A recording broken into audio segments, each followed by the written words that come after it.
Muy buenas tardes a todas y a todos. Muchas gracias por aceptar esta invitación del programa de Consejo de Estado en Línea, que hoy tiene la oportunidad, dentro de este proyecto de charlas del Bicentenario, bajo la dirección del doctor Álvaro Anamén, de presentar a ustedes una muy actualizada visión sobre lo que constituye la realidad jurídica de derecho internacional del cambio climático, a propósito de las últimas circunstancias, de las decisiones políticas, del nuevo realinderamiento estratégico de las potencias frente a la Conferencia de Cambio Climático de París y sus desarrollos posteriores. Tenemos la fortuna de contar hoy en el Consejo de Estado con la presencia del doctor Sergio Salinas, quien nos va a acompañar en esta oportunidad, en estas charlas del Bicentenario, repito, abordando esta nueva temática, estas nuevas realidades, esta nueva geografía política frente a las decisiones de las potencias, frente al cumplimiento de los aspectos de la conferencia y del Acuerdo de París. El doctor Sergio Salinas es licenciado en Derecho y doctor por la Universidad de Zaragoza, máster en Comunidades Europeas y diploma del Centro de Estudios e Investigación en Derecho Internacional y Relaciones Internacionales de la Academia de Derecho Internacional de La Haya. Es miembro del Grupo de Investigación Agua, Derecho y Medio Ambiente, AGUDEMA, de la Universidad de Zaragoza. Es profesor visitante en Estrasburgo, en la Universidad de Londres, investigador además de la Universidad de París I, Panteón-Sorbonne, profesor invitado en universidades de Argentina, Brasil, Colombia, Costa Rica, Cuba, Ecuador, Francia, México y Rumania. Es autor de una extensa lista de monografías y artículos y también es profesor invitado de la Universidad Externada de Colombia. Bienvenido, doctor Sergio Salinas. Muchas gracias. Me van a permitir que en vez de estar detrás de la piel me mueva un poco.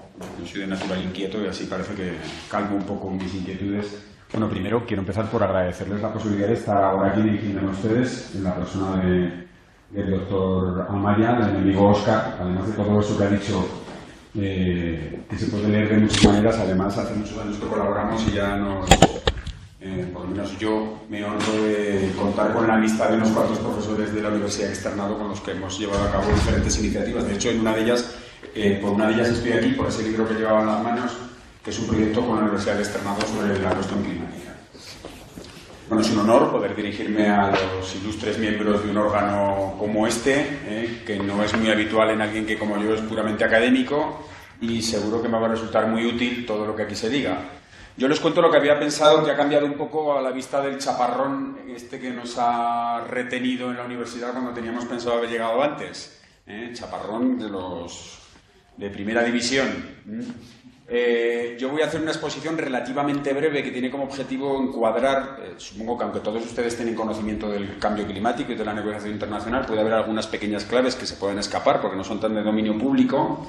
Entonces, hacerles un encuadre en unos 20 minutos aproximadamente de cuál es el estado de la situación y abrir un turno de debate en donde todas sus inquietudes o discrepancias puedan ser objeto de diálogo y así también de enriquecimiento mutuo. Bueno, comienzo. Todos saben que la reacción jurídica internacional no podía ser de otra manera, teniendo en cuenta la globalidad del problema que estamos enfocando. La realidad, el encuadre jurídico del cambio climático empieza desde el punto de vista del derecho positivo en el año 92 con la Convención Marco de Naciones Unidas, que es uno de los resultados en derecho positivo que surgen de la famosa Cumbre de Río. La Convención del 92 es una convención marco. Una convención marco es una terminología que empleamos los internacionalistas para designar un texto que en realidad no tiene unos mandatos muy precisos, sino que lo que establece es una serie de principios y líneas directrices que posteriormente hay que ir concretando en mandatos concretos. Es decir, la Convención Marco no establecía, por ejemplo, las cuotas de reducción de emisiones de gases de efecto invernadero que le correspondían a cada Estado, ni los plazos en los que había que operar esa reducción. Sí que recogía una serie de principios que han adornado, entre comillas, este régimen desde el primer momento, como la famosa división que supongo que conocerán entre países anexo 1 o no anexo 1. Esa es la terminología de la Convención. Si lo traduzco a países desarrollados y en desarrollo, seguro que les suena más. La Convención Marco cuenta con una participación prácticamente global de prácticamente todos los estados de la comunidad internacional, salvo algunas poco honrosas excepciones, y es objeto de la primera concreción con ocasión del Protocolo de Kioto, que entró en vigor en el año 97. Esto se lo digo porque el Protocolo de Kioto, aunque a veces, sobre todo por la opinión pública, es visto como un texto aparte, en realidad es un texto de desarrollo de otro anterior. El Protocolo de Kioto no hacía más que concretar mandatos en términos de reducción de cuotas de reducción de emisiones y de plazos respecto de lo que se había recogido en la Convención de Nueva York. Claro, este era el esquema que teníamos previo al Acuerdo de París. Bueno, en realidad este era el esquema que teníamos hasta el 31 de diciembre del año 2012. Ahora recuperaré este hilo conductor. Y con este esquema pretendíamos hacer frente a un problema físico, un problema climático, que venía adornado por una serie de características. Yo esta mañana en la sesión que teníamos en la Universidad Externa lo decía que, a riesgo de ser simplista, pero como estamos entre juristas y no hay demasiados científicos experimentales en la sala, espero que me lo perdonen, es un problema que yo he caracterizado por 4 rasgos fundamentales que aparecen interconectados. Primero, es un problema global, eso resiste poca contradicción. Es un problema inequitativo, es decir, quienes más han contribuido a lo largo del tiempo son, curiosamente o lamentablemente, los que menos están sufriendo o van a sufrir en un periodo a corto plazo las consecuencias negativas del mismo. Es un problema urgente, pero al mismo tiempo es un problema que, aunque resolvamos respondiendo a su urgencia con carácter inmediato, ya no vamos a poder evitar todas las consecuencias negativas. Supongo que conocen, o algunos de ustedes conocen, el fenómeno del stock de carbono en la atmósfera, que quiere decir que cuando las moléculas de carbono se encuentran localizadas en la atmósfera, su desactivación no se puede hacer de la noche a la mañana, y ya hemos superado unos umbrales que nos llevan a que en los próximos años vamos a tener que hacer frente a ciertas consecuencias inevitables. Eso no quiere decir que tengamos que bajar los brazos, porque esas consecuencias serán mayores o menores según lo que hagamos de aquí para el futuro. Pero tenemos que tener en cuenta, por lo tanto, que además de un problema urgente, es un problema a medio plazo, cuando menos. Bueno, ¿cómo respondía ese marco jurídico que yo decía de la Convención del 92 y del Protocolo de Kioto a una dificultad, a un problema ambiental como el cambio climático? Pues respondía mal.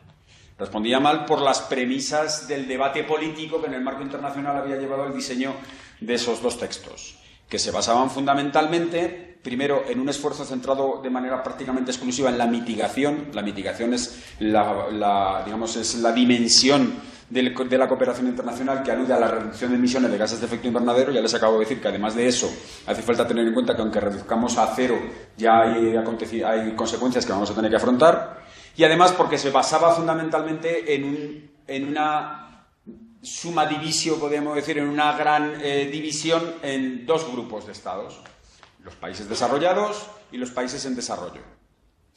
Cuando utilizo esta terminología de países desarrollados y países en desarrollo, lo hago desde la perspectiva de la Convención, no desde ninguna visión genérica de lo que podemos entender como tales. O sea, países desarrollados eran los que estaban en el anexo 1 de la Convención del 92, países en desarrollo, por eliminación, eran los que no estaban en el anexo 1. La relevancia es que los que estaban en el anexo 1 eran aquellos a los cuales el Protocolo de Kioto les atribuía obligaciones de reducción de emisiones de gases de efecto invernadero. ¿Y quiénes eran? Pues eran fundamentalmente el mundo occidental, sobre la base de una lógica que era muy sólida. Era el principio de las responsabilidades comunes pero diferenciadas, que habrán oído hablar en alguna ocasión. Todos tenemos que contribuir, pero no todos tenemos por qué hacerlo en la misma medida, que se basaba en el criterio de la responsabilidad histórica. Quienes más han contribuido al problema, que sean los que más contribuyan a la solución. Bien, la lógica es inatacable y no ha descendido en cuanto a su papel. El problema es que la evolución de los acontecimientos que describiré a continuación nos ha llevado a que esa lógica por sí sola no basta. No quiere decir que la vayamos a eliminar, pero quiere decir, como van a ver, que en el panorama actual del mundo del año 2017, nadie se atreve ya a decir cuál será el del 2018. Yo ahora mismo salí de España el 1 de octubre, que era el referéndum catalán, como que imagínense en el mundo, si en el mundo la situación está revuelta, en España ya lo dejamos. Entonces, les decía que la situación era que el esquema que se había planteado como consecuencia de la división en 2 grupos de países, pues era insuficiente. Porque los únicos que habían asumido obligaciones de reducción de emisiones de gases de efecto invernadero eran los países desarrollados, el mundo occidental, pero el mundo occidental de manera incompleta. porque con ocasión del protocolo de Kioto hubo uno de esos países del mundo occidental, eso es conocido por todos, que era Estados Unidos, con la llegada de George Bush hijo a la presidencia del Estado, que no participó en el protocolo de Kioto, con lo cual el sistema anterior, que terminaba el 31 de diciembre de 2012, era un sistema en el cual los dos emisores principales de gases de efecto invernadero causantes del fenómeno que genera el problema no asumían ningún tipo de obligación jurídica de reducción de esas emisiones.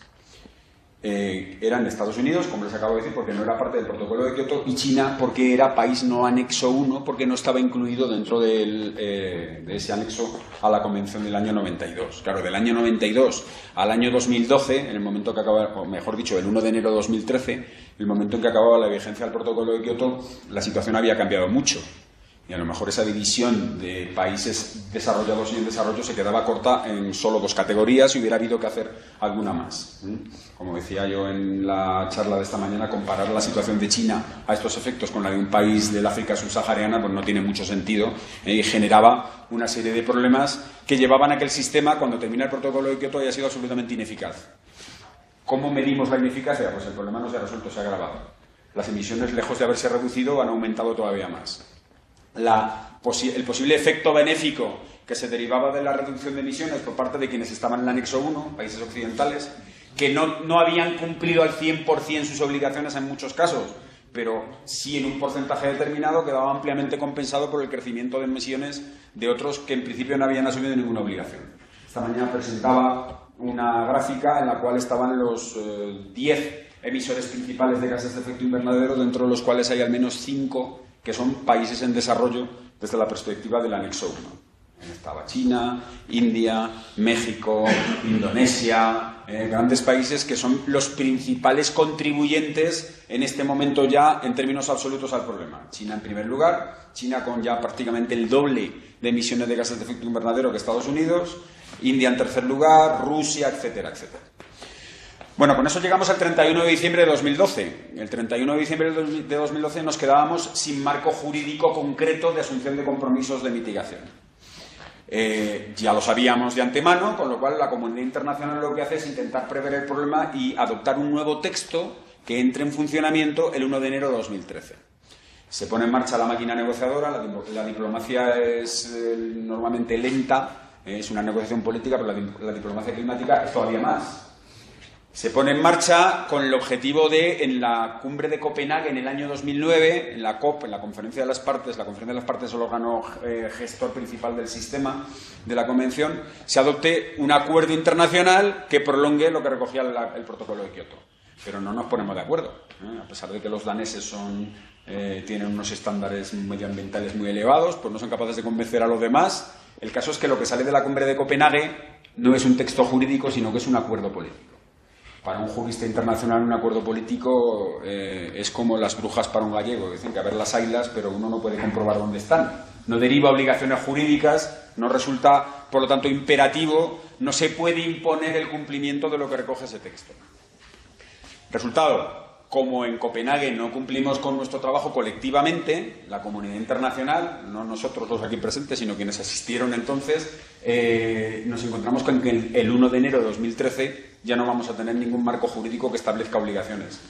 Ni siquiera insuficientes como las que estaban establecidas hasta entonces. Simplemente no iba a haber. Y entonces, ¿qué se hace? Pues tarde se reinicia el proceso. Bueno, como en Copenhague no hemos sido capaces, vamos a intentarlo otra vez, a ver si somos de nuevo en un segundo intento capaces de alcanzar un texto jurídico, de consensuar entre todos los estados un texto jurídico que prolongue lo que se recoge en el protocolo de Kioto. Pero ya somos conscientes de que no vamos a llegar a tiempo. Ya preveemos que la negociación no va a poder poner en marcha ese texto el 1 de enero de 2013. Y lo que hacemos es encontrar, digamos, un puente, una pasarela. Ahora me dirán ustedes si consideran que esa pasarela es suficientemente adecuada o no. Una pasarela que nos permita prolongar lo que se recoge en el protocolo de Kioto hasta que hayamos acordado ese nuevo texto. Ese nuevo texto es el Acuerdo de París, que como todos saben se adopta en una COP que tiene lugar en diciembre de 2015. Quiere decir que como poco tenemos 2013, 14, 15, en realidad más. El Acuerdo de París entra en vigor muy pronto, pero sus efectos se van a desplegar un poco más tarde. Tenemos un plazo de 5 años en donde ese vacío jurídico que se había generado como consecuencia del fin del protocolo de Kioto se iba a mantener. Entonces, lo que se hace es decir, bueno, para estos 5 años vamos a adoptar un texto que prolongue Kioto hasta que entre en vigor París. Y eso es, supongo que alguno lo habrá oído, eso es lo que se conoce como la enmienda de Doha, porque es en Qatar, en Doha, en una negociación en donde se adopta ese texto que era en realidad un segundo periodo del protocolo de Kioto. El problema es que no servía para poco. Hemos ido empeorando la situación desde el punto de vista de la eficacia del sistema, porque si ya he dicho que el protocolo de Kioto no era bastante, y eso se había traducido en un incremento de las emisiones, resulta que cuando llegamos a la enmienda de Doha estamos hablando siempre de tratados internacionales, y ustedes son buenos conocedores de lo que ocurre con un tratado internacional. Un tratado internacional no se puede imponer a ningún Estado. Los Estados soberanos forman parte de los tratados en tanto en cuanto quieren, a través de los procesos de ratificación correspondientes. Bueno, pues la enmienda de Doha cunde el ejemplo que Estados Unidos había mostrado al mundo con Kioto, y hay varios países que se bajan. La enmienda de Doha no ratificada por Japón, por Nueva Zelanda, por Canadá, por Rusia. El resultado es que aproximadamente un 16% del total de emisiones de gases de efecto invernadero resulta concernido por las limitaciones que resultaban de Doha. Es decir, esa pasarela que hemos establecido en realidad es casi simbólica. Es un texto de alcance universal que en realidad solo tiene un alcance regional. Es un poco más o menos la Unión Europea y algún añadido, Noruega, Australia, Suiza, los únicos que asumen obligaciones, lo cual es absolutamente ineficaz desde el punto de vista de la necesidad global de revertir el fenómeno. Eso es lo que tenemos hasta que llegamos a París. La verdad es que entre el final de Kioto y París hay una serie de acontecimientos positivos. El mundo recupera un poco de optimismo después de la crisis de 2008. Hay fundamentalmente un cambio de posición de Estados Unidos y de China. A lo mejor en el debate a alguno de ustedes le interesa fundamentalmente la posición americana, porque desde el punto de vista de la opinión pública, lógicamente, es la más impactante. Ese Estados Unidos no era desde el punto de vista climático. El segundo mandato de Obama es... hay quien dice que es una especie de oasis en la posición que en realidad ha sido prácticamente constante de Estados Unidos respecto del régimen internacional contra el cambio climático. Ya hemos dicho lo que pasó con ocasión del protocolo de Kioto. Estados Unidos cambia, se inscribe, digamos, en la línea de la reacción global contra el cambio climático, y China, por otras razones, también. El caso es que llegamos al Acuerdo de París con un texto que por fin recupera el vacío jurídico que se había creado como consecuencia del fin del protocolo de Kioto. Bien. El Acuerdo de París se adoptó no hace mucho, seguro que tienen frescas en la memoria algunas de las imágenes que resultaron del acuerdo. Fue saludado con euforia. El mundo estaba feliz porque prácticamente habíamos resuelto el problema climático mundial, el mayor éxito diplomático de la humanidad, como decía The Guardian, pero los periódicos franceses todavía más. Para eso son franceses, todavía más, pero en realidad no es así. El Acuerdo de París tiene elementos positivos, tiene fundamentalmente uno muy positivo, y es que hemos recuperado un poco la senda de textos jurídicos que imponen obligaciones, pero la verdad es que tiene una serie de sombras, va a decir elementos negativos, pero no querría ser demasiado pesimista, tiene una serie de sombras que empequeñecen el impacto que el Acuerdo de París tiene de cara a lo que a todos nos interesa, que es la solución de un problema que es quizá el problema ambiental más grave que afecta a la humanidad en este inicio del siglo XXI. ¿Y por qué digo esto? Pues digo esto por la reacción que dentro del Acuerdo de París establece de cara a resolver el problema.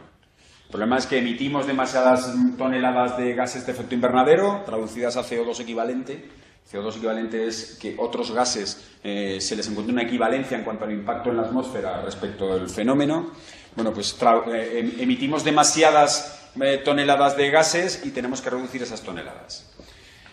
Como hasta ahora el sistema había sido ineficaz, ya les he dicho que en realidad los registros científicos nos dicen que en vez de emitir menos, emitimos más en términos globales. Lo que hacemos es decir, bueno, pues vamos a cambiar el tercio, vamos a cambiar la manera de afrontar la aproximación al problema para ver si así somos capaces de avanzar más. Hasta ahora el sistema era relativamente sencillo, al menos en su concepción teórica. Esa COP, esa conferencia de las partes como órgano plenario, lo que hacía era decirle a cada país, en el marco de la negociación, la COP no es una especie de consejo de dirección en la sombra, ni mucho menos, sino que es un órgano asambleario en donde participan todos los países, identificar para cada país, en función del marco jurídico, cuál es la cuota de reducción de emisión de gases y los plazos correspondientes que le resultaban, digamos, que se le imponían o que asumía. como ese es el sistema top-down famoso de arriba abajo, en donde de manera centralizada se asignaban esas cuotas. Como eso no había sido eficaz, lo que hacemos en París es inventarnos un sistema nuevo, en vez de arriba abajo, de abajo arriba. Que cada país libremente asuma la cuota de contribución al esfuerzo que quiere aportar. Que cada país diga cuánto va a reducir, con qué periodo, con qué año de referencia, en qué sectores, etcétera, etcétera. Son lo que se conoce como las cuotas determinadas nacionalmente, que supongo que conocen. Colombia evidentemente presentó la suya, en este momento creo que eran 165 las que han sido presentadas ya, de manera que, digamos, con una aproximación más amigable en vez de impuesta a través de la cooperación, el conjunto de Estados asuma compromisos de reducción de emisiones que nos permita resolver el problema. Pero el problema es que cuando se suman todas esas contribuciones presentadas por los Estados, estamos lejos del objetivo que el propio Acuerdo de París recoge. En París se dice porque lo dicen los científicos, los políticos, mientras no los negociadores, perdón, de la COP, mientras no están, digamos, plasmándolo en artículos, digamos que en el preámbulo de los textos son más alegres a la hora de incorporar. En París nos dicen que hay que intentar reducir el incremento de temperaturas futuro entre 1,5 y 2 grados centígrados. Eso tiene una traducción en términos físicos o químicos de necesidad de reducir en un plazo determinado un volumen de millones de toneladas de gases de efecto invernadero concretos, y lo que se recoge de todas las contribuciones determinadas nacionalmente se queda bastante lejos. La proyección de lo que hay de esas 165 contribuciones determinadas nacionalmente hasta este momento es que nos llevaría a un incremento de temperaturas de unos aproximadamente entre 3,6 y 4 grados centígrados, es decir, casi el doble, prácticamente el doble de lo que en principio estaba propuesto por el Acuerdo de París.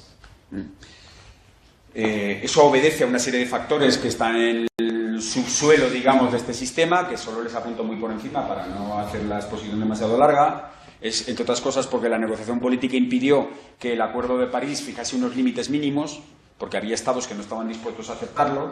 Es decir, la contribución de cada estado se fija libremente por cada estado. Hubiera sido más operativo a estos efectos del interés general, es decir, cada estado fija libremente su contribución siempre que sea por encima de un umbral mínimo que podía haber sido variable en función del perfil de cada país. Pero eso no se ha hecho. El resultado es que efectivamente tenemos un sistema, el sistema anterior era ineficiente, el futuro tenemos un sistema insuficiente, susceptible de mejora, porque contempla un mecanismo de revisión quinquenal, pero que de momento es insatisfactorio. Y este aquí que vienen los últimos acontecimientos, coincidiendo con la COP de Marrakech, que es la siguiente al Acuerdo de París, la primera en donde se tendrían que empezar a implementar los mandatos de la COP de París. Gana las elecciones en Estados Unidos Trump y es coherente con su Chinese hoax, ese cuento chino famoso que dice él, y entonces pone en marcha el proceso de salida de Estados Unidos del Acuerdo de París. Con lo cual, si el sistema tal y como está establecido por el propio acuerdo, ahora en las conclusiones haré un resultado que intentará no ser tan negativo, pero si el sistema establecido en el propio acuerdo tiene insuficiencias, si de ese sistema sale el segundo principal emisor de gases de efecto invernadero, las insuficiencias lógicamente se van a agravar. Resultado, en la situación en la que estamos ahora, en esta final del año 2017, principio de 2018, es que tenemos en marcha un sistema que tiene elementos positivos. En la sesión alguien decía, con razón, pero quizá porque estaba viendo que el panorama se estaba poniendo demasiado pesimista, hombre, es mejor tener este acuerdo que no tener ninguno, eso es indiscutible. Es muchísimo mejor tener este acuerdo que no tener ninguno, pero no nos podemos contentar con eso, porque este acuerdo es insuficiente de cara a lo que le interesa a todos los estados de la comunidad internacional, que es la resolución del problema. Tenemos un texto jurídico, hemos reactivado el proceso de negociación climática que desde el año 97 no había podido dar lugar a ningún texto jurídico de alcance global, el último había sido el Protocolo de Kioto, pero tenemos una serie de sombras. Las obligaciones que el Acuerdo de París impone a los estados son tan difusas que les deja un margen de maniobra demasiado largo, que lleva incluso a que en determinadas perspectivas, que era el objetivo que en principio estaba planteado para esta sesión como idea fundamental, desde determinadas perspectivas el sistema incluso ha empeorado en la medida en que antes teníamos un sistema multilateral en donde todos los países, multilateral en teoría, en donde todos los países participaban participaban colectivamente, tomaban decisiones colectivas, y ahora tenemos un sistema que no es multilateral, sino que en todo caso es multipolar, en donde todos participan, pero de manera individual y cada uno como estima conveniente. Y eso supone confiar en la voluntad política global de todos los estados en un sistema, en un escenario en el que los precedentes no son demasiado positivos. Todos han oído hablar de los polizones, de los free riders, de aquellos estados que aprovechan, como el propio Estados Unidos, como argumento para salir del protocolo de Kioto, o ahora para volver a salir del Acuerdo de París, aprovechan el esfuerzo de otros para que, sin contribuir en la misma medida, obtener los beneficios, pero no asumir los costes que lleva ese esfuerzo. Hasta aquí, si les parece, esta es un poco la presentación de la evolución del año 92 hasta el año 2017 y lo que nos espera en un próximo futuro, y estaría encantado de que dialogásemos, debatiésemos e intercambiásemos puntos de vista. O sea que estoy a su disposición. No lo apago esto, ¿verdad? No, te quiero... Ah, sí, vale, no hay problema. Profesor Sergio, la nueva postura de los Estados Unidos, que pues es nueva ahora después de Obama, coincidente con lo que venía hacia atrás, ¿qué tanto va a atrasar en materia de financiación? Digamos, porque uno de los capítulos del Acuerdo de París es nuevas herramientas de financiación. Esa posición de Estados Unidos, ¿qué tanto, digamos, va a afectar a los demás países que estamos a la espera, entre ellos Colombia, de todas estas herramientas de financiación? Va a tener un impacto, eso es indiscutible. El contexto de la nueva posición de Estados Unidos en relación con el Acuerdo de París es muy relevante desde cualquier perspectiva, de la financiera también, pero desgraciadamente, bueno, afortunadamente, gracias, viene matizada por el incumplimiento, al menos en términos globales, de los compromisos que los países desarrollados habían asumido hasta ahora. ¿Saben eso de los 100 billones de dólares que viene en realidad del Acuerdo de Copenhague y que el Acuerdo de París simplemente se limita a plasmar, pero de momento no se ha podido realizar, a pesar de que fue acordado en el año 2009. Entonces, evidentemente, la participación de la retirada de Estados Unidos, la cuota de participación de Estados Unidos en esos fondos, pues va a suponer una cierta reducción de la ayuda. Yo no creo que sea una cuestión tan crucial. Quiero decir, me parece mucho más importante, me parece mucho más grande el impacto de la renuncia de Estados Unidos a participar en el protocolo de Kioto que la renuncia del Estados Unidos del año 2017 a participar en el Acuerdo de París. Desde el punto de vista financiero y desde el punto de vista político y material, digamos. Y explico por qué. Primero, porque Estados Unidos es un país extraordinariamente complejo, como saben ustedes. Entonces, en realidad, lo que está operándose a través de la decisión de Trump es la salida del gobierno federal del esquema de cooperación internacional contra el cambio climático. Pero, curiosamente, en el plano interno norteamericano hay una serie de actores internos, empezando por el estado de California, entre ellos, que es uno de los actores principales de la lucha contra el cambio climático a nivel mundial, municipios o ciudades como Nueva York, Los Ángeles, Pittsburgh, que fue el ejemplo puesto por Trump como no queremos que el alcalde de Pittsburgh tenga que obligar, y el alcalde salió diciendo no, es que yo quiero obligar a reducir emisiones. Y otra serie de actores o grandes empresas, el sector de los combustibles fósiles norteamericano, que se han posicionado en el sentido de que consideran que es favorable, que sería conveniente llevar a cabo, continuar con ese esfuerzo. Desde el punto de vista financiero, se supone que la aportación que el gobierno federal iba a hacer a esos fondos pues se va a minorar, pero las perspectivas o las esperanzas son que puedan ser sustituidos por otros donantes. Uno de los elementos que se diluye en el Acuerdo de París es que la cooperación, incluso en el plano financiero, tenga que ser solo norte-sur. Tiene que seguir siendo norte-sur. Antes decía que el principio de las responsabilidades comunes basado en la responsabilidad histórica no basta por sí solo, lo cual no quiere decir que ya haya perdido su razón de ser.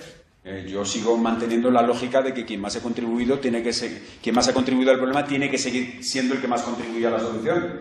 Lo que digo es que, desgraciadamente, con eso ya no nos vale. Entonces ahora, por ejemplo, se plantea la posibilidad de que China ocupe una posición todavía más destacada como uno de los principales actores también en el plano de la financiación.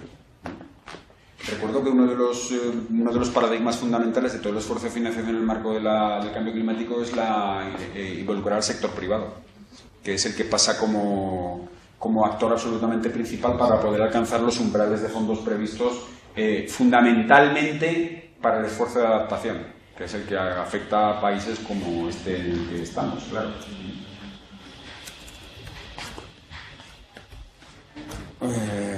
yo no voy a moderar. Profesor, muchas gracias por la parte inicial normativa. Colombia creo ya hizo parte de este acuerdo, es el país 190. Tenemos un compromiso al 2030 de reducir el 20% de esos gases. La pregunta dirigida al tema de la libertad económica como tal, a saber de que nosotros somos un país en desarrollo y lógicamente pues el tema ambiental pues es un punto que de una manera u otra afecta y limita lo que es la libertad económica. Ya desde 1992 nuestra Constitución se convierte en una de las constituciones más ecológicas del mundo, ¿sí?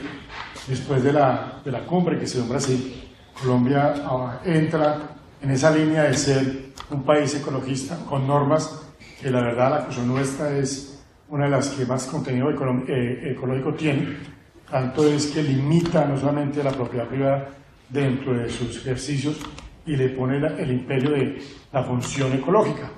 Eso conlleva de una manera u otra también a la libertad económica, a que conlleve con esa limitante en el desarrollo económico. Mi pregunta es, para un país como nuestro, ¿qué recomendaciones habrían para que no choque el tema del medio ambiente y se disminuya la libertad económica a sabiendas de que la creación de empresas, etcétera, de una manera u otra va a fomentar el empleo, aumentar riqueza, combatir la miseria, a sabiendas de que es un punto ecológico importante hoy por hoy para, no solamente para nosotros, sino para las futuras generaciones? Yo no, me van a permitir que yo no de porque soy un jurista más que un economista, pero voy a dar mi opinión. Yo creo que en el fondo todo este problema no se puede plantear, se ha planteado mucho. Lucha contra el cambio climático versus desarrollo. No, es que nos estamos jugando algo más. Versus desarrollo, ¿qué desarrollo? Si las condiciones a las que vamos a ir llegando en el mundo del futuro como consecuencia del problema van a llevar a que las condiciones sean que no haya desarrollo ninguno, sino todo lo contrario, empezar a poner... Hay toda una corriente de opinión y de acción de organismos internacionales, el Banco Mundial, entre otros, el Programa de Naciones Unidas para el Medio Ambiente, etcétera, etcétera, que están hablando pues de la economía verde, del crecimiento sostenible, que no es ni algo muy bonito ni muy utópico, sino que es algo absolutamente necesario en cuanto vía de acceso, porque no nos queda otra posibilidad. Un país como este, que es un gran país con un potencial más que significativo, pero que en este momento no tiene ningún sentido, es decir, bueno, como yo me estoy desarrollando todavía, ese argumento era empleado por China, yo decía, hombre, China solo puede decir Senegal, China no lo puede decir, China es un país en desarrollo. Bueno, pues según cómo se mire, según cómo. Un país como estos, pues lo que no se puede permitir es que un país como estos, como China me refiero, diga, no, como sigue en desarrollo, como todavía mi desarrollo está por consolidar, yo necesito seguir emitiendo gases de efecto invernadero porque tengo que alcanzar el punto en el que usted, alemán, sueco, americano, francés, o español, siendo optimista, se encuentra.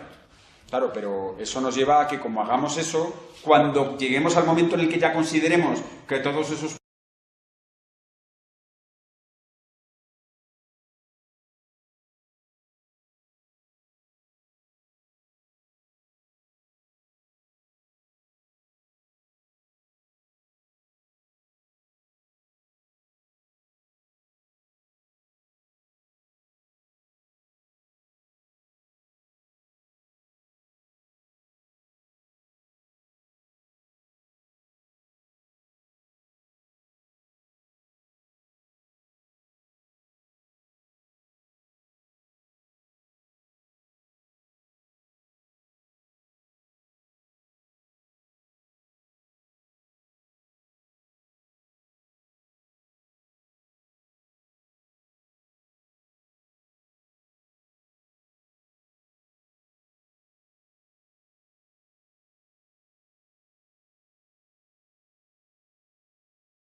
que se establece. Por eso la financiación internacional es tan relevante. No sé si responde. Sabiendo del mal ejemplo que nos da en el hemisferio de Estados Unidos. No solo Estados Unidos, pero mal ejemplo porque se refiere, porque la economía es todo lo contrario a baja en carbono, sí, a pesar de eso, claro, pero bueno, que Estados Unidos lleve a cabo ese comportamiento no quiere decir que lo tengamos que hacer todos. Es contradictorio Estados Unidos, porque saben, también como yo, que sin embargo hay marcos en los que sí que se está haciendo un esfuerzo muy significativo, pero ellos, no sé si por su cultura política, jurídica, etcétera, esto no se lo han creído y de hecho ahora mismo ha llegado a la presidencia e incluso a la dirección de los órganos encargados de la gestión climática en Estados Unidos, gente que dice que esto es un cuento chino. O sea, el cambio climático se lo inventaron los chinos, no sé para qué. No sé con qué objetivo, porque los chinos en realidad, por su posición económica, entonces no le podían sacar una gran rentabilidad. Ahora sí que se la van a sacar, porque Trump se ha encargado de dejarles el camino libre para que ellos adquieran relevancia a nivel diplomático en el mundo en su totalidad.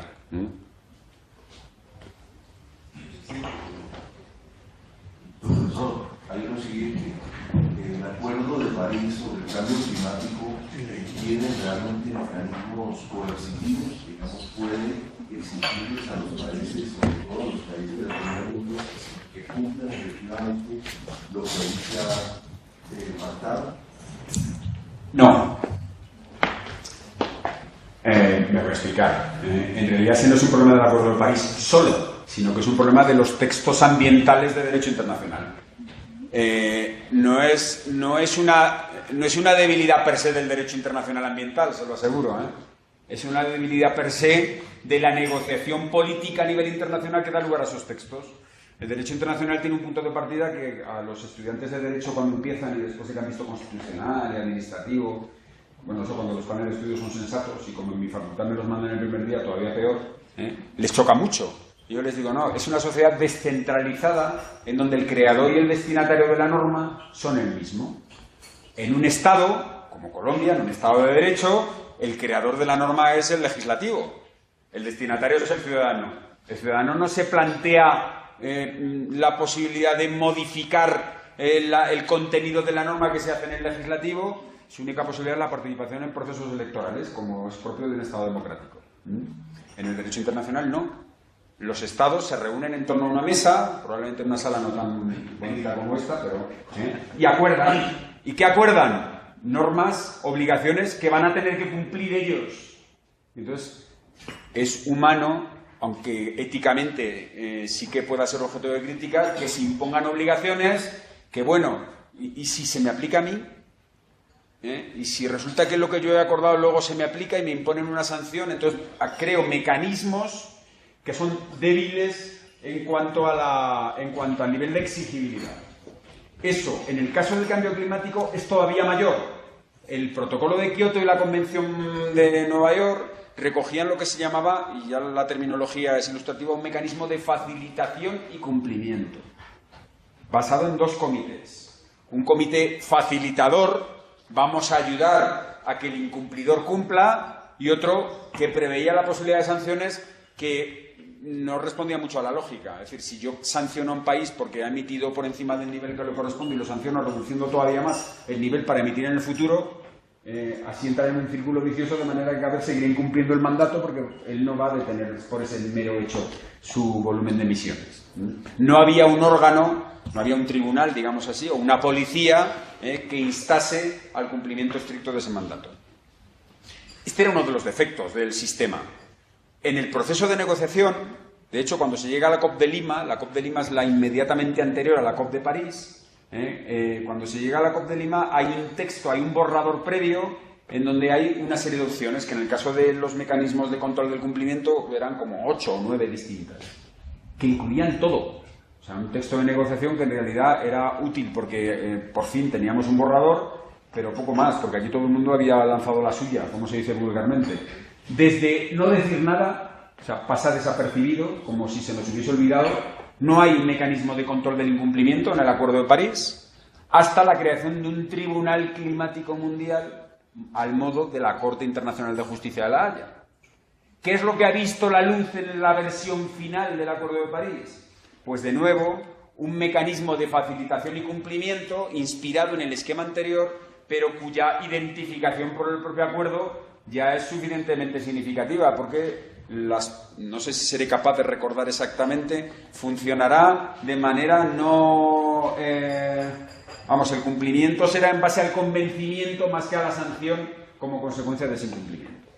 Es decir, no hay. Es un problema añadido, de manera que los Estados ahora tienen margen de maniobra para asumir el compromiso que quieran.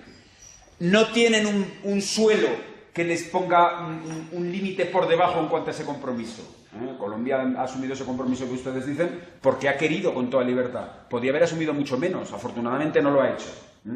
No hay en el acuerdo un suelo mínimo, con lo cual estamos abriendo la caja de los truenos para los polizones. Entonces, ¿qué ocurre? Como no tengo límite, como sé que Colombia va a ser ambiciosa en cuanto a las obligaciones que se impone de cara a la solución final, yo, otro país, el que sea, cada uno que elija el que peor le caiga, yo me voy a imponer obligaciones más livianas. ¿Por qué? Hombre, porque es el ideal. Voy a ser polizón, voy a ser freerider. ¿Por qué? Porque me voy a beneficiar igual de los resultados positivos del esfuerzo colombiano, que se traduce en términos económicos, pero además yo no voy a asumir el coste, porque mi exigencia de reconversión va a ser menor. Eso se agranda todavía más. El sistema prevé un mecanismo de revisión quinquenal, porque el procedimiento, el problema está vivo, evoluciona.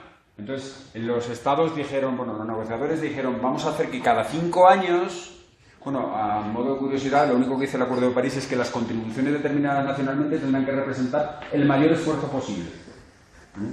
Ahora, el mayor esfuerzo posible, ¿en relación con qué? En relación con lo que yo imagino, en relación con análisis exhaustivos y coste económico, no, eso no dice nada. Bueno, se establece un sistema quinquenal que simplemente dice que cada contribución futura, dentro de 5 años, la contribución que tendrá que presentar Colombia tendrá que ser más ambiciosa que la anterior. No dice cuánto más ambiciosa, es decir, si Colombia ha asumido el 20, dentro de 5 años puede asumir el 21, y teniendo en cuenta que como además no hay suelo, lo que puedo decir es, claro, no solo me interesa asumir un compromiso poco exigente, porque estoy en ventaja comparativa con los demás, sino es que además, si ahora asumo un compromiso poco exigente, aumento el margen de maniobra para que en el futuro siga siendo poco exigente. Si en vez del 20 asumo el 10%, la futura contribución no tendría por qué ser el 21, sino que podría ser el 11%. Resultado, hay todo un cúmulo de debilidades que pedir que los medios de comunicación del mundo las recogiesen ya era excesivo, que pasaron desapercibidas y que son las que llevan a pensar que en realidad el Acuerdo de París es un paso, pero no es ni mucho menos una solución definitiva. Yo leía una obra de un señor que ahora en España se ha vuelto a hacer famoso, ha recuperado protagonismo político, que era Josep Borrell, el antiguo ministro y presidente del Parlamento Europeo, y que entre otros ámbitos de estudio, un político con inquietudes científicas en España, académicas en España, no suele ser muy habitual. Bueno, pues él en una de sus obras en relación con el cambio climático decía: el acuerdo al que hemos llegado es como si los tripulantes de un buque, el Titanic, que se dirigen directamente hacia un iceberg, tienen una reunión y de la reunión salen muy contentos porque se han puesto de acuerdo en que se volverán a reunir más adelante para encontrar una solución para evitar chocar con el iceberg. Pues en eso estamos.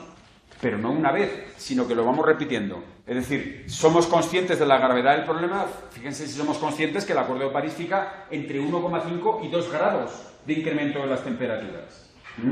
Es verdad que también el propio Acuerdo de París dice que con la situación actual no cumplimos con ese objetivo. Pero, de momento, hemos dejado un margen de maniobra para que los Estados decidan libremente lo que quieran hacer. Si a los Estados les dejas que decidan libremente lo que quieren hacer, los Estados, los políticos, los negociadores diplomáticos manejan una serie de variables que no son exclusivamente las de carácter medioambiental, que son otras muchas, y el resultado pues es la insatisfacción en términos científicos. Es decir, lo siento, pero lo que hemos hecho es insuficiente. Es decir, la perspectiva que va a resultar del Acuerdo de París es que, hombre, evidentemente, como decía una profesora negociadora del equipo colombiano esta mañana, hombre, hubiera sido peor no tener acuerdo, hubiera sido muchísimo peor. Pero no nos podemos quedar en lo que hubiera sido muchísimo peor, sino que tenemos que intentar llegar a lo que hubiera sido mejor, porque el problema sigue existiendo.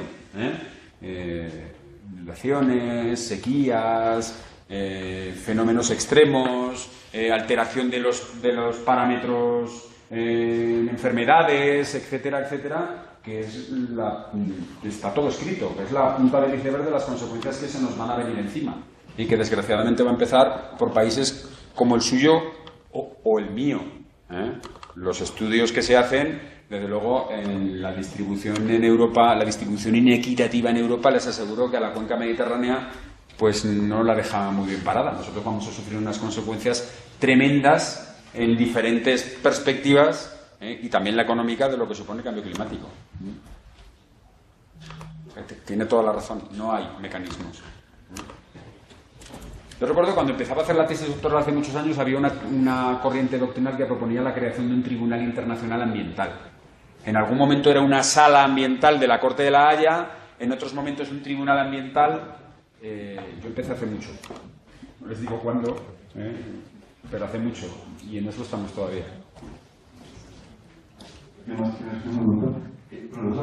Frente a lo que viene, frente al futuro, por supuesto difícil que resulta hacer futurología, tenemos en estos temas, viene la conferencia de Bonn, COP de Bonn. ¿Qué cree usted que puede pasar? ¿Qué se espera que pase en Bonn?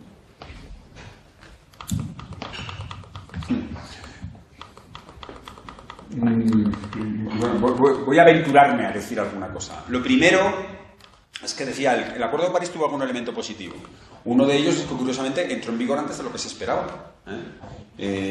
Durante todo el proceso de negociación se manejaba el año 2020 como fecha de entrada en vigor, pero en un momento determinado, en el contexto de la negociación, ese requisito de un año concreto se sustituyó por una doble exigencia cuantitativa y cualitativa.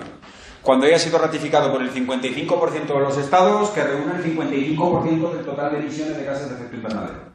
Y eso se cumple en el año 2016, sí, no recuerdo exactamente si es en agosto, se me ha ido de la cabeza. Yo recuerdo que son la ratificación de Canadá y la Unión Europea la que permite que por casualidad, la que permite que se cumplan esas condiciones cuantitativa y cualitativa. Pero la entrada en vigor muy rápida tiene un inconveniente, y es que nos ha pillado desapercibidos, desprevenidos, muy a la española, ¿verdad? No esperábamos que entrase en vigor tan pronto, creíamos que íbamos a tener más tiempo, y resulta que hay toda una serie de procedimientos que tenían que haber sido concretados en reuniones posteriores y que, como entrado tan pronto, no tenemos concretados. Se esperaba que Marrakech fuera el momento en el que empezasen a cumplirse esos compromisos. Por ejemplo, hay que elaborar toda una reglamentación para decir cómo tienen que ser las contribuciones determinadas nacionalmente. Porque ahora tenemos un problema de contabilidad. Si alguno de ustedes tiene especialización en economía, finanzas, me entenderán mucho mejor de lo que yo lo entendí al principio. Es decir, ahora tenemos una heterogeneidad en cuanto al contexto de las contribuciones determinadas nacionalmente, porque hay detalles que pasan desapercibidos. No recuerdo exactamente cuál es el año de referencia que toma Colombia en su contribución nacional, pero les pongo otro ejemplo. La Unión Europea o China fijan como año de referencia el año 1995. Estados Unidos y Rusia fijan uno muy anterior. Claro, eso no es gratis. No quiere decir solo que yo me comprometo a reducir el 30% para el año 2030. No, hay que decir, yo me comprometo a reducir el 30% respecto de qué. Respecto de las emisiones que tenía en el año 95 de las que tenía en el año 2010. Claro, las que tenía en el año 95 eran muy inferiores a la de 2010. Una reducción del 30% respecto del año 1995 tiene un impacto muchísimo mayor que una reducción respecto del volumen. Si en el año 95 emitía 100 y en el año 2010 emito 10.000, pues claro, hombre, en términos absolutos reduzco mucho más, pero en términos relativos me planteo problemas muy significativos. Que todo eso tendría que haberse hecho en Marrakech y no se hizo. Entonces, lo primero que se espera es que se haga en Bonn, porque hay un mandato en el Acuerdo de París de que sea en la primera o segunda cumbre. Marrakech tuvo un impacto. Coincidiendo con la cumbre de Marrakech, Trump gana las elecciones. Entonces eso generó casi más un sentimiento de autodefensa que otra cosa. De hecho, la declaración de Marrakech deja bien a las claras que este es un proceso irreversible, etcétera, etcétera, aunque sea en terminología diplomática, pero lo que se intenta es asegurar, chinos, europeos, etcétera, no se preocupen, nosotros vamos a seguir en la lucha, etcétera, etcétera. Claro, en Bonn ese esfuerzo ya ha pasado. El mundo está ahora involucrado además en otro tipo de preocupaciones. La atención pública está mucho menos vuelta a lo que vaya a ocurrir en Bonn. De hecho, de momento Bonn pasa desapercibido, que lo que estaba respecto de París, incluso de Lima o posteriormente de Marrakech. ¿Qué va a pasar? Pues yo lo que creo que va a pasar simplemente es que se va a avanzar en esa conclusión de los reglamentos de funcionamiento de los mecanismos que recoge el Acuerdo de París y poco más. Poco más. Bueno, pues yo creo que ha sido una ilustración muy pedagógica todo el tema del comienzo de la negociación de Kioto, Lima, París, Marrakech 2016 y ahora las expectativas de Bonn. Yo creo que es suficiente y muy ilustrativa su explicación, profesor Cesarina. Le agradecemos mucho en nombre del Consejo de Estado en línea todo el proceso que estamos adelantando este año de nuestro año bicentenario. Agradecemos, por supuesto, también a la Universidad de los Libertadores, sus decanos, el equipo directivo, y esperamos una próxima oportunidad o poder tener por acá. Muchas gracias. Muchísimas gracias, es un placer. Gracias.